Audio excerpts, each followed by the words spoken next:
Ini ndiri mukomana ane 25 years. Takazvarwa tiri 2 mumba medu, ini namukoma vangu.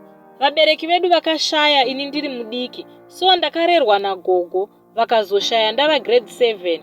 Mukoma vanga vatoroora ipapo, saka pakashaya gogo, ndakatanga kugara naMaiguru mukadzi wamukoma.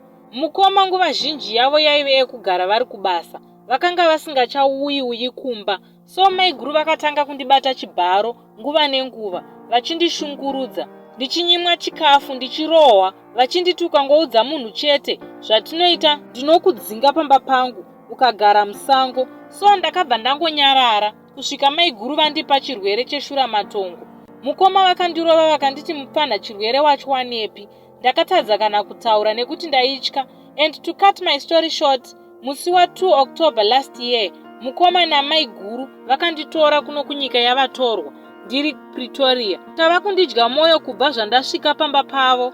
Mukoma anoenda kubasa, ini ndichisara pamba naMaiguru. Manje aMaiguru vava kundishungurudza futi, vachiti bamnini uyai tiite. Hama wee, ini handidi kuramba ndichirara nemukadzi wemukoma wangu.